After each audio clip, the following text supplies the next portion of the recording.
And deal has been done. उसी के नतीजे में साद रिजवी साहब को रिहाई मिल चुकी है और वो मस्जिद रहमतुल्लिल आलमीन पहुँचे, जहाँ पर उनके जो चाहने वाले हैं उन्होंने बड़ा ज़बरदस्त इस्तकबाल किया। आज एक बार फिर शिबली फराज साहब की दावत पर मैं वहाँ पर गया, ministry of science and technology. सारी रात रोंदे रहे, सुबह उठ के वो पूछ रहे थे कि हीर मुंडा है कि कुड़ी। पीडीएम के ऊपर ईवीएम हावी हुई है और ये उनके नैरेटिव की बहुत बड़ी शिकस्त थी। Subject to the constitution, all decision at a joint sitting shall be taken by the votes of the majority of the members. मामला आज आकर जहां पर रुकता है वो ये है कि ईवीएम को हाँ, पीडीएम को ना। बिस्मिल्लाहिर्रहमानिर्रहीम, अस्सलाम वालेकुम। मैं हूं अब्दुल कादिर और आप देख रहे हैं आपका अपना यूट्यूब चैनल। आज तारीख है 18 नवंबर और दिन है जुमेरात का।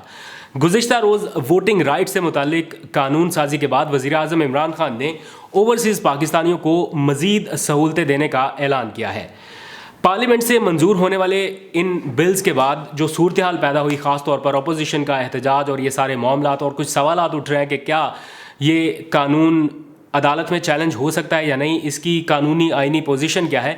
वज़ीर आज़म इमरान खान ने आज एक अहम इजलास बुलाया। वैसे तो सारे मामला तो ऑलरेडी तय हैं, लेकिन सियासी कमेटी के इस इजलास में कानून साजी को अदालत में चैलेंज किए जाने से मुतालिक जो अपोजिशन की एक राय है या हंगामा राय है, इन सारे मामलात के ऊपर बात हुई और इसके साथ साथ ओवरसीज़ पाकिस्तानियों को मज़ीद मरात और कुछ सहूलतें देने पर गौर किया गया। क्या सहूलतें दी जा रही हैं और कौन कौन से मंसूबे पेंडिंग हैं वो आपको बताऊंगा, लेकिन उससे पहले आप लोगों ने कुछ सवालात पूछे हैं जो इसी सारे अबहाम से मिलते जुलते हैं। साद शाहिद ने एक सवाल भेजा है। उन्होंने कहा है कि क्या ये बिल मुकम्मल तौर पर पास हो चुका है या अभी भी सेनेट से मंजूर होना बाकी है। तो इसमें कोई कन्फ्यूजन नहीं होनी चाहिए क्योंकि ये जॉइंट सिटिंग थी, दोनों ऐवानों का मुश्तरका इजलास था, पार्लियामेंट में कौमी असम्बली का और सेनेट का। इसलिए अब ये कानून जो मंजूर हुआ है इसको सेनेट से मंजूरी की अब कोई ज़रूरत नहीं है क्योंकि उनके अराकीन भी इसी जॉइंट सिटिंग में मौजूद थे। फिर फरदीन ने पूछा है कि क्या हमारी अदालतें ये कानून वापस ले सकती हैं या नहीं, और भी बहुत सारे लोगों ने इसी से मिलते जुलते सवालात पूछे। तो कानूनी माहिरीन के मुताबिक कल पार्लियामेंट में होने वाली कानून साजी अदालत में चैलेंज नहीं की जा सकेगी। आपको याद होगा कि कुछ अर्सा पहले चेयरमैन सेनेट का इंतखाब हुआ था, उस मौके पर भी प्रिजाइडिंग ऑफिसर की जानिब से रूलिंग दी गई और सादिक संजरानी को चेयरमैन सेनेट मुंतखब करने का ऐलान किया गया। उस वक्त भी अपोजिशन ने कहा था कि हम इसे हाई कोर्ट में चैलेंज करेंगे, हम सुप्रीम कोर्ट लेके जाएंगे, लेकिन रूल्स के मुताबिक ऐवान की जो कार्रवाई थी या प्रिजाइडिंग अफसर की जो रूलिंग थी उसे अदालत में चैलेंज नहीं किया जा सकता था। इसलिए अपोजिशन ने वक्ती तौर पर शोर शराबा किया लेकिन बाद में फिर खामोश हो गई। और यही मामला इस केस में भी है कि अपोजिशन इस वक्त नाराज़ है, नाला है, शर्मिंदा है, आप कुछ भी कह लीजिए, बिकॉज पीडीएम के ऊपर ईवीएम हावी हुई है और ये उनके नैरेटिव की बहुत बड़ी शिकस्त थी। इसीलिए ये सारा शोर शराबा ऐवान के बाहर और अंदर किया जा रहा है कि हम इसे अदालत में चैलेंज करेंगे, लेकिन अदालत में ये चैलेंज हो नहीं सकता क्योंकि आइन में साफ साफ लिखा है कि पार्लियामेंट के मुश्तरका इजलास के दौरान बिल्स मंजूरी के लिए ऐवान में मौजूद अराकीन की अक्सरियत दरकार होती है। इंग्लिश में भी मैं आपको पढ़ के बता देता हूं, लिखा गया है subject to the constitution, all decision at a joint sitting shall be taken by the votes of the majority of the members present and voting. यानी जो वहां पर मौजूद लोग होंगे उनकी काउंटिंग के एतबार से इसको कवर मिल जाएगा। तो हुकूमत ने अपनी अददी अक्सरियत तो साबित कर दी थी, इसलिए रूल्स की बजाय वो जो कुछ लोग वहाँ पे रूल्स पढ़ पढ़ के बता रहे थे ना, रज़ा रब्बानी जैसे लोग और जो उनके आइनी गुरुज हैं पीपल्स पार्टी के और नून लीग के, वो कुछ रूल्स का हवाला दे रहे थे, लेकिन रूल्स को कोई फॉलो नहीं करेगा। जब आइन में लिखी हुई बात सामने आ जाए तो आइन हमेशा अपर हैंड पे या मुकद्दम होता है, रूल्स को फिर कोई नहीं सुनेगा।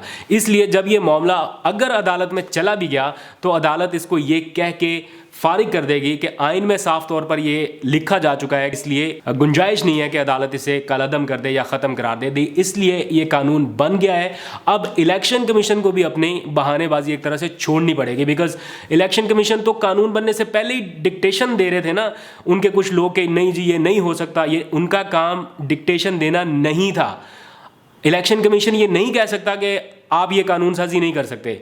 वंस कानून साजी इज डन, जब कानून साजी हो गई है तो फिर इलेक्शन कमीशन की अब ये जिम्मेदारी है कि वो इस कानून के मुताबिक इलेक्शन कराए। टाइम बहुत कम है, वक्त बहुत कम है और अगर वोटिंग मशीन के ज़रिए आपने इंतखाबात कराने हैं तो फिर बहुत बड़े पैमाने पर अरेंजमेंट्स करनी है। आपका एक एक दिन अब से कीमती है। कुछ लोगों ने कमेंट्स में कहा था कि कादिर भाई ज़रा एक इलेक्ट्रॉनिक वोटिंग मशीन के ऊपर एक व्लॉग बनाएं। एक व्लॉग तो मैं पहले बना चुका हूँ कंप्लीट, वो किस तरह से डिमॉन्स्ट्रेशन उसकी मैंने दिखाई, कैसे वोटर आता है, वोट निकलता है, पर्ची निकलती है, वो सारा फ्री एंड फेयर जो निज़ाम है वो मैं आपको दिखा चुका हूँ। लेकिन आज एक बार फिर शिबली फराज साहब की दावत पर मैं वहाँ पर गया, ministry of science and technology.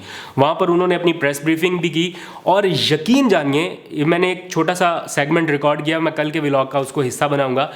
ऐसे ऐसे सवालात पूछे जा रहे थे वहाँ पर जिस पर वो मिसाल सादिक आती है कि सारी रात रोंदे रहे, सुबह उठ के वो पूछ रहे थे कि हीर मुंडा है कि कुड़ी। तो वो हिसाब किताब है कि मतलब समझा समझा के थक गए कि इंटरनेट का इसके साथ कोई कनेक्शन ही नहीं है। तो एक साहब वहाँ पर क्या सवाल कर रहे थे वो मैं आपको कल के व्लॉग में समझा दूंगा, बता भी दूंगा। और ओवरसीज़ पाकिस्तानी किस तरह वोट कास्ट कर सकते हैं ये भी सवाल पूछा गया। तो भाईजान इंटरनेट वोटिंग के ज़रिए आप वोट कास्ट कर सकेंगे, उसका इलेक्ट्रॉनिक वोटिंग मशीन से कोई लेना देना नहीं है। इलेक्ट्रॉनिक वोटिंग मशीन इनलैंड पाकिस्तानियों के लिए है, जो ओवरसीज़ पाकिस्तानी है उनके लिए इंटरनेट वोटिंग है। ये दो डिफरेंट चीज़ें हैं, इनको आपको समझना होगा। अगर आप ओवरसीज़ पाकिस्तानी है तो आपको इंटरनेट वोटिंग का ऑप्शन दिया जाएगा, उसके लिए जो भी मैकेनिज्म है वो गवर्नमेंट ऑफ पाकिस्तान तय करेगी। आगे बढ़ते हैं जनाब, कुछ बात कर लेते हैं ओवरसीज़ पाकिस्तानियों की सहूलियात के हवाले से, उनके लिए उठाए जाने वाले कुछ अहम इकदाम के हवाले से। इस वक्त एट प्रेजेंट वज़ीर-ए-आज़म इमरान खान 4 मुख्तलिफ ऑप्शंस पर गौर कर रहे हैं। 4 मुख्तलिफ सहूलियात हैं जिन्हें वो ओवरसीज़ पाकिस्तानियों को देना चाहते हैं। इस हवाले से उनकी मुशीर ख़जाना और गवर्नर स्टेट बैंक से भी मुशावरत जारी है। लेकिन उन 4 में से एक पहली सहूलत जिसका आज बाज़ाब्ता ऐलान कर दिया गया है वो है ओवरसीज़ पाकिस्तानियों के लिए घर बैठे यानी बग़ैर सफारत खाने या मिशन का दौरा किए पावर ऑफ अटर्नी ऑनलाइन हासिल करना। कहने को ये बहुत बड़ी सहूलत नहीं है, लेकिन मैं खुद ज़ाती तौर पर दफ्तर खारजा के कई चक्कर लगा चुका हूँ इसी एक काम को कराने के लिए। बिकॉज एक सऊदी फैमिली थी, पाकिस्तानी फैमिली थी जो सऊदी अरब में मुकीम थी, उनका कोई इशू हो गया और पावर ऑफ अटर्नी उनको चाहिए था। और मैं ज़ाती तौर पर दफ्तर खारजा के पता नहीं कितने चक्कर लगा चुका, कितने लोगों से मैं मुलाकात कर चुका। तो ये प्रॉब्लम पेश आनी है बहुत सारे लोगों को। सालाना तकरीबन 73,000 ओवरसीज़ पाकिस्तानी ये पावर ऑफ अटर्नी लेने के लिए दर बदर कभी कौंसलेट जाते हैं, कभी किधर। तो जो इससे भुगत चुका होगा उसको तो बहुत अच्छे से आइडिया होगा कि ये किस कदर इंपॉर्टेंट है। आज दफ्तर खारजा और नादरा की मदद से वज़ीर-ए-आज़म इमरान खान ने डिजिटल पोर्टल का बाकायदा आगाज़ कर दिया है। इस तरह अब 73,000 पाकिस्तानियों को तवील सफ़र तय करके पाकिस्तानी मिशन या सफारत खानों के चक्कर नहीं लगाने पड़ेंगे। इब्तदाई तौर पर ये ऑनलाइन सर्विस बैरून मुल्क पाकिस्तानियों के 10 मिशंस में शुरू की जा रही है, जिसके बाद फिर 10 हफ्तों के अंदर अंदर इसे ग्लोबली रोल आउट कर दिया जाएगा। यानी तमाम ममालिक के जो पाकिस्तानी मिशंस हैं वहाँ पर यह सहूलत मिलेगी। आजमाइशी मरहले के लिए 10 मिशंस, जिनमें 2 ममालिक को चुना गया है, अमेरिका और बरतानिया। अमेरिका में Washington DC, New York, Chicago, Houston और लॉस एंजलिस, जबकि बरतानिया में लंदन, बर्मिंघम, मैनचेस्टर, ग्लासगो और आई थिंक ब्रैडफोर्ड शामिल है। तो इन मिशंस में पाकिस्तानियों को ये सारी सहूलियात मिल सकेंगी। उम्मीद है कि आप लोगों को थोड़ी बहुत आसानी तो मिलेगी। बाकी 3-4 इनिशिएटिव्स भी जल्द ही रोल आउट होने वाले हैं, उसके लिए मुशावरत का सिलसिला जारी है। 1-2 और खबरें शामिल कर लेते हैं। DGISI लेफ्टिनेंट जनरल फैज़ हमीद की आज वज़ीर-ए-आज़म इमरान खान से सुबह तकरीबन 11:30-12 बजे के करीब मुलाकात हो गई। अलविदाई मुलाकात थी, कल उन्होंने प्रेसिडेंट से मुलाकात की, आज वज़ीर-ए-आज़म इमरान खान से भी मिले हैं और वज़ीर-ए-आज़म ने उन्हें कोर कमांडर पेशावर तैनाती पर या उनका जो फ्यूचर का जो भी काम होगा उसके लिए नेक ख्वाहिशात का इजहार किया और उनकी जो प्रेजेंट कारकर्दगी थी उसको काफ़ी हद तक सराहा है। फिर दूसरी बड़ी खबर साद रिजवी की रिहाई के हवाले से। आप सब लोगों को पता है कि हुकूमत और TLP के दरमियान जो एक डील हुई थी, एक मुआहदा हुआ था, सील में बंद मुआहदे के नतीजे में साद रिजवी का नाम 4th शेड्यूल से हटाया गया। अब मुकदमात के हवाले से जो अपीलें थी हुकूमत ने वो भी वापस ले ली और मैंने आपको बताया था कि the deal has been sealed and deal has been done. उसी के नतीजे में साद रिजवी साहब को रिहाई मिल चुकी है और वो मस्जिद रहमतुल्लिल आलमीन पहुँचे, जहाँ पर उनके जो चाहने वाले हैं उन्होंने बड़ा ज़बरदस्त इस्तकबाल किया। फिर एक खबर स्पीकर से बदतमीज़ी के हवाले से। गुज़िश्ता रोज़ इजलास के दौरान आपने देखा बहुत बदनज़मी, हंगामा आई और अजीब व गरीब सी कैफियत थी। जैसे बच्चे क्लास के होते हैं ना, शोर शराबा करते हैं, इस तरह का माहौल है। लोगों ये आइडिया ही नहीं है कि यार ये सारा मुल्क देख रहा है, लाइव ट्रांसमिशन जारी है और बस वहाँ पर हुल्लड़बाजी और जो कुछ नए MNAs हैं वो ज़रा ज़्यादा आगे बढ़ते हैं नंबर्स बनाने के चक्कर में। तो कादर खान मंदोखेल जो पीपल्स पार्टी के नौ मंतखब रुकने असम्बली हैं, वो कुछ बदतमीज़ी करते करते रेड लाइन क्रॉस कर गए स्पीकर कौमी असम्बली असद कैसर से।